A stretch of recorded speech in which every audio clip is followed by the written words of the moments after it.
Memang kalau Adi Praitno, pengamat politik dari UIN Syarif Hidayatullah ini terkadang agak kasar dan sarkas dia cara dia mengatakan sesuatu. Apa sih pentingnya bagi rakyat pertemuan Megawati dengan Prabowo? Nah, itu yang disentilnya. Memang kalau kita perhatikan, apa sih pentingnya pertemuan Megawati dengan Prabowo bagi rakyat? Tidak ada. Adi Praitno malahan mengatakan itu mubazir aja semuanya. Seperti yang kita ketahui katanya. Prabowo tak memerlukan apa-apa dari PDIP saat ini.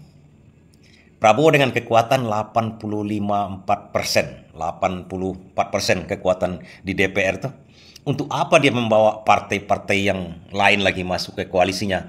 Malahan merepotkan dia. Nah, itu kata Adi Praitno. Dan katanya kalau bergabungnya PDIP ini akan membuat hubungan Pak Jokowi dengan Prabowo akan sedikit merenggang.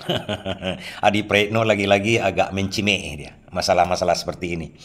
Tidak mungkinlah Prabowo akan meninggalkan atau renggang dengan Jokowi. Sudah pasti dia memikirkan Jokowi yang punya andil sangat besar untuk kemenangan dia. Bagaimana mungkin dia mau meninggalkan Pak Jokowi yang jadi modal utama kemenangan dia? Di samping dia ada Gibran sekarang. Itu kata Adi Praitno. Dan tak mungkin juga Prabowo akan harus mengakomodasi kepentingan dari PDIP yang notabene berlawanan dengan dia pada waktu Pilpres. Itu sudah jelas seperti itu. Tapi kata Adi Praitno lagi, ini sebenarnya kepentingan dari elit-elit PDIP semata saja. Selalu dibungkus dengan narasi untuk kepentingan rakyat, untuk kepentingan dari bangsa. Kepentingan dari seluruh bangsa. Menyelimuti maksud sebenarnya dengan cara selimut mulia demi kepentingan rakyat. Tapi Adi Praitno tidak langsung menembak. Apa tujuannya PDIP itu sekarang menghamba betul kepada Prabowo. Sangat mengharapkan didukung oleh Prabowo.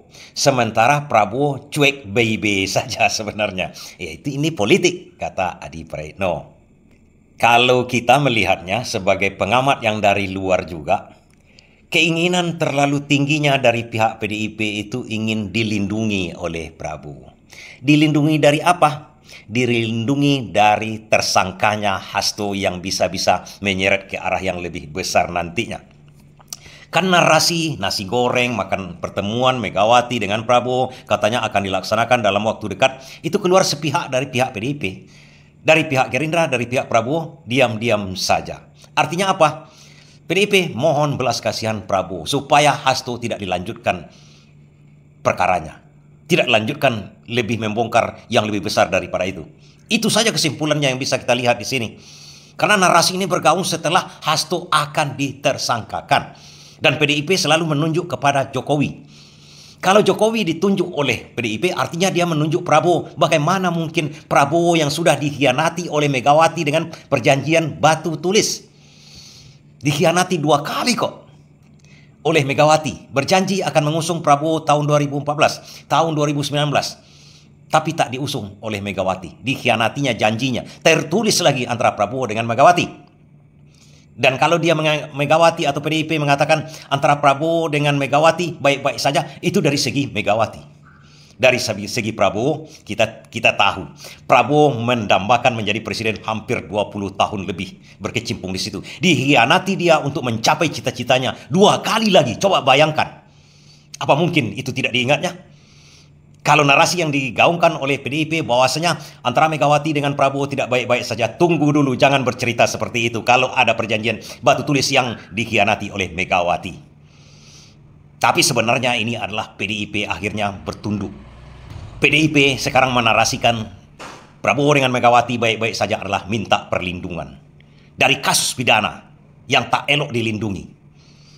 Sebuah perbuatan yang tidak terpuji. Kalau ada memang perbuatan salah melanggar pidana, dihukum saja. Tak boleh dilindungi. Apalagi minta perlindungan kepada seorang presiden yang dipilih oleh rakyat. Adi Praitno benar. Mubazir. Tak ada urgensinya Megawati bertemu dengan Prabowo. Malahan merusak demokrasi ini sendiri kalau itu terjadi. Terima kasih.